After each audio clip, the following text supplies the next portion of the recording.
YouTube? So today, for today's series, we're going to be talking about taking space.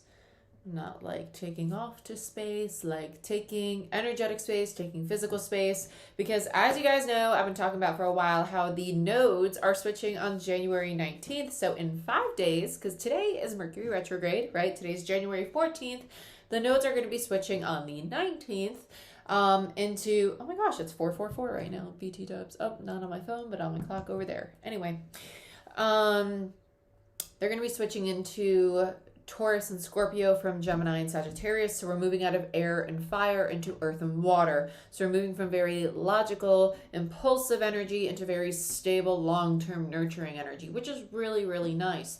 But because we have this really big shift in energy, and especially because it's a collective consciousness energy, when the nodes switch, we're entering a brand new 8-year cycle. So this is like the epitome of the dirty water theory. And if you've been with me for a long time, you've heard me talk about the dirty water theory. And I'm going to recap for you really quick. Okay, so if you're this bottle of water and you're filled up to where this little blue ombre line is with dirty, crappy water, you know, sewer, city well water, whatever it is. And, the universe is like, hey, here's that job you hate, that relationship that's going to hell, or that house that you're not happy in. Well, we got to get rid of that because the nodes are switching and we need to purge you of all the stuff that no longer serves you because you're entering a brand new 8-year cycle. This is basically what's happening with everybody. Because when the nodes switch, it's a collective consciousness energy. It's not like a planet transiting through your houses and it's affecting you only in one area of your life. It's your entire consciousness.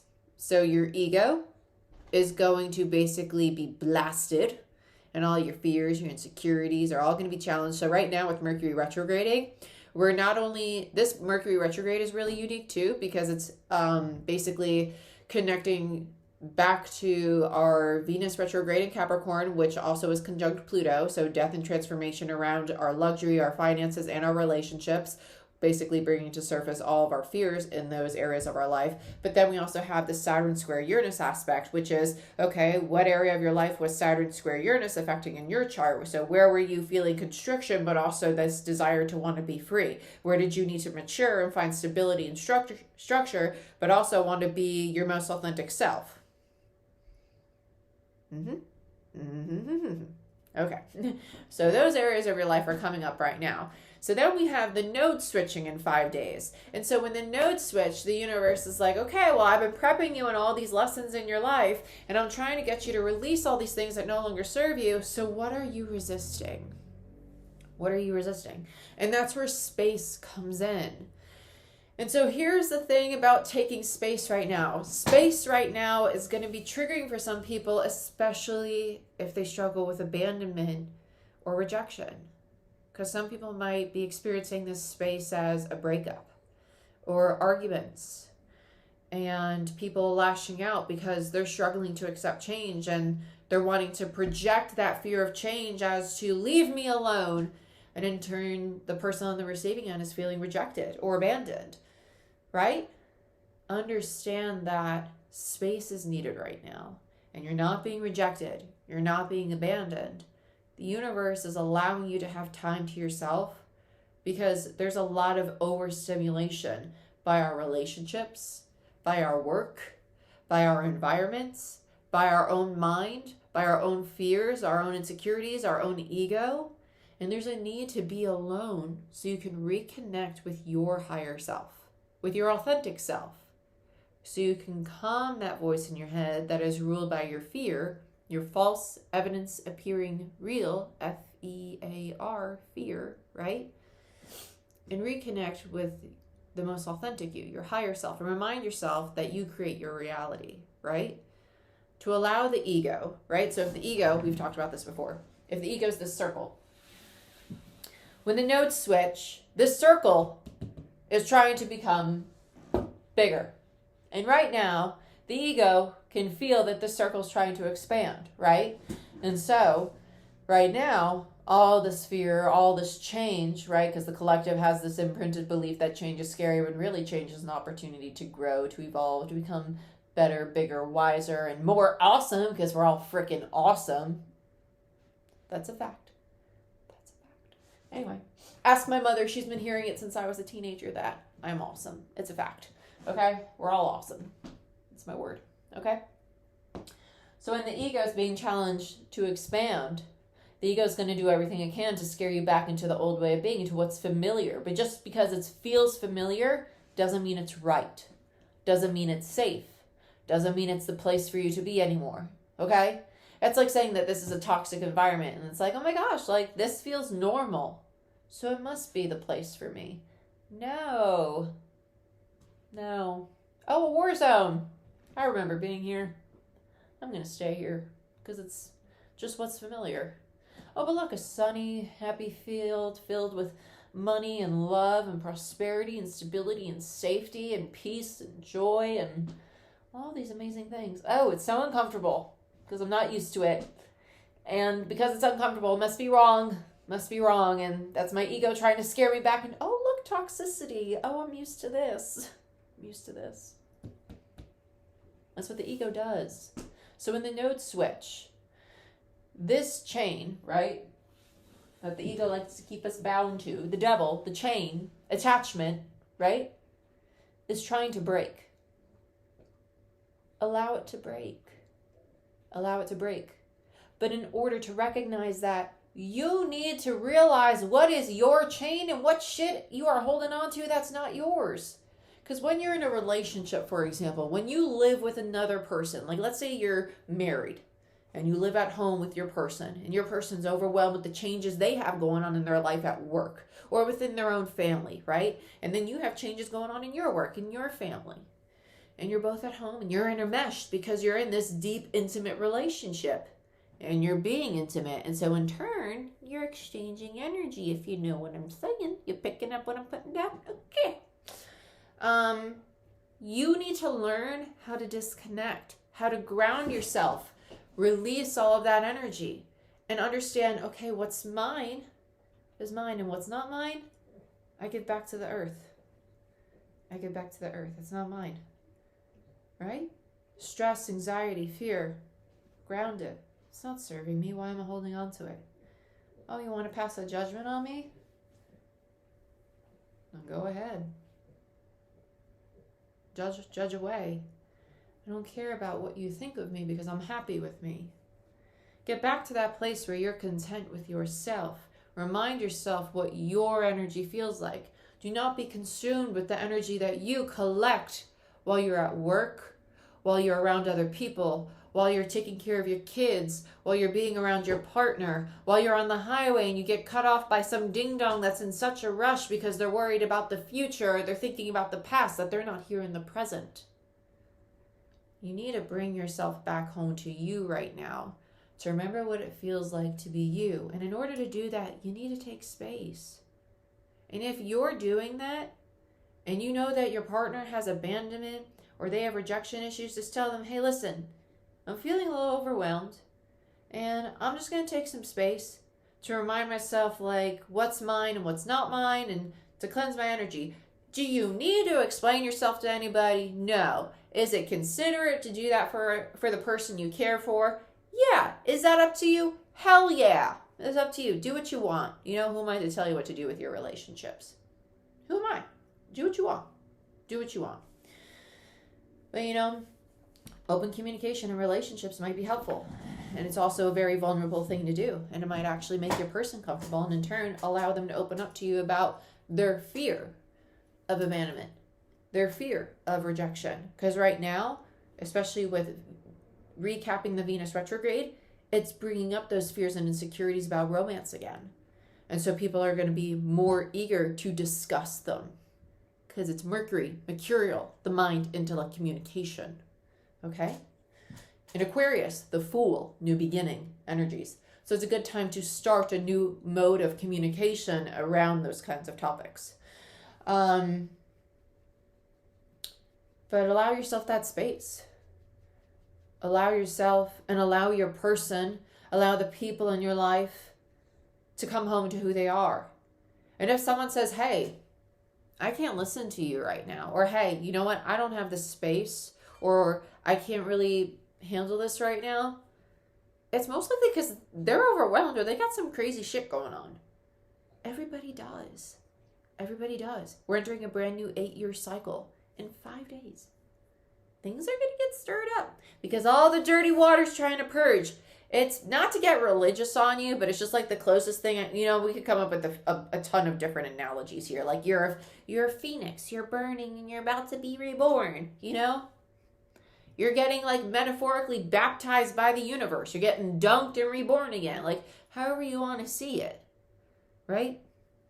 You're just getting cleansed for a brand new cycle. The universe is trying to purge you of everything that is not going to benefit you when we're moving into a new cycle that is for stability, peace, long-term commitments, things that are grounded. So anything that is fire, anything that is impulsive, anything that's not stable, anything that it's like a flame and you blow on it and it's going to grow really big and you're going to be like, oh my God, how the fuck do I control this? The universe is going to be like, hey, I'm getting rid of that. Sorry, not sorry, but you don't need that. Bink. Bye-bye. Okay? Just go with the flow right now. Go with the flow. And the things that Saturn, the one planet I would say to check out right now, where it is in your chart now, is Saturn.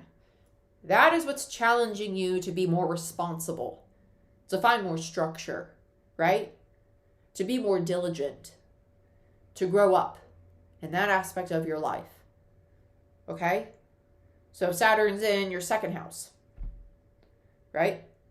Especially my Capricorn rising, so you guys are getting blasted this past year. I feel you. Power to you. Your work, your finances. It's time to go over the books, your taxes. Be diligent about your money. Understand where you're spending your money. Understand what is actually worth the investment, what is worth the time, what is worth the effort. How do you want to structure your business? Is this the place you really want to be working? Do you want to change where you work, right? Your relationships, if it's in your 7th house, right? Is this really how you want to behave in your relationships? Is this really how you want to connect with people? Are you emotionally mature? Saturn is not just the planet of constriction. It is the planet of maturity. It is the planet that teaches you how to grow up, how to show up for yourself and how to show up in the world. It shows you structure, how to reel yourself in when you don't want to show up. That's what Saturn does. A lot of times, the collective likes to see Saturn as the bad guy. Saturn's seen as the bad guy because it's the parent that cracks the whip and says, I'm the one that's going to make you get shit done. Saturn is showing you where you need to start being diligent and get shit done. Because when we move into Taurus and Scorpio energy, it's helping us build 10 of Pentacles and a 10 of Cups. And you're going to need Saturn. You're going to need structure. You're going to need diligence. Because the 10 of Pentacles takes patience, practice, diligence, effort, consistency to make a 10. Saturn, wherever Saturn is going to help you these next 8 years.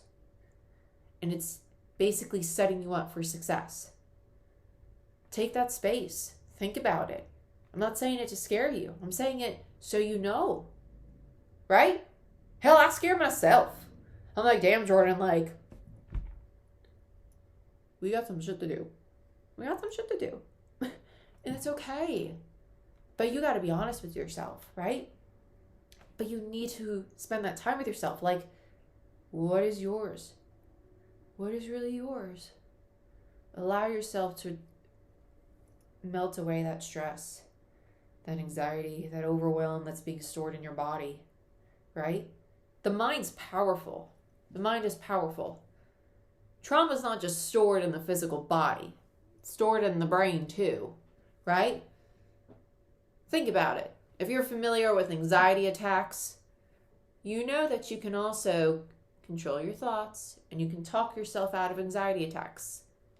Anxiety attacks here, autoimmune disorders, MS, epilepsy, all of it, fear, seizures, all that stuff, right? The mind is powerful. The mind is powerful. It's not just about the physical body. There's so much that we can do when we learn to control our own nervous system, the brain-gut axis, the food you consume, the thoughts you control, the way you perceive yourself, your reality, when you become diligent, determined to heal, to become your own creator, to think of yourself in the way that you most aspire to be and start acting in that way. Show up for yourself. Saturn, show up for yourself. Take the space. Take that space. Every day, make a promise to yourself, whether it be to drink that water or to do 20 minutes of yoga or to, every day you should be outside in the sun for at least like 20 minutes. Do those things for yourself, especially right now. Okay? I love you. Space is necessary, regardless of the time of year. But right now, yeah, it's really, really necessary because we got to get to know our own energy. Because when the nodes switch, you're going to go through an energetic shift. And when that energetic shift happens, you're going to realize, okay, I need to find my new equilibrium. And then you're going to start attracting new energies. So that's why the space is really necessary. I got kind of on a tangent about Saturn and all that stuff. But you need to be aware of what your energy actually feels like now before we enter into a new cycle. Because then when you enter in that new cycle, especially if you've gone through a breakup and you're wondering, like, where's my person? Most of these breakups are happening because energetically we go through this energetic shift. You go through an upgrade. You reach a new frequency, right? You're tuning into a new radio station. So right now you're in the static. You're going to tune into a new radio station. And then you attract the people who are at the same radio station as you, right? So you're at 97.5 previously, and now we're in the static. We're about to tune into 103.7, and then we're going to attract our new soul tribe, our new friendships, the family members that have upgraded too, That's how it works when the nodes switch. The collective is upgrading their consciousness, but you need to be familiar with your energy. You need to ground everything else that doesn't serve you. You need to get to know yourself, okay? I love you. I wish you the best. I hope this made sense. Take some time to get to know yourself. Make some goals, like kind of like a New Year's resolution thing, but in regards to the nodes, make some promises to yourself, like realistic promises. Like, I'm going to drink a glass of water as soon as I wake up every day. Like small stuff. Not like I'm going to go to the gym every day. Like things like that. If you haven't been going to the gym every day, that's why promises like that don't work. Like, make a promise, like if you haven't been going to the gym, like I'm going to go to the gym once a week. Then once you've done it for like 4 weeks or 5 weeks in a row, okay, I'm going to try going for 2 days a week. Okay. And then slowly build up. Don't set a bar so high. Be realistic with yourself. Be honest with yourself. Show love for yourself and celebrate your small victories because you deserve that. I love you. I wish you the best, and I'll see you next time. Later, Gator.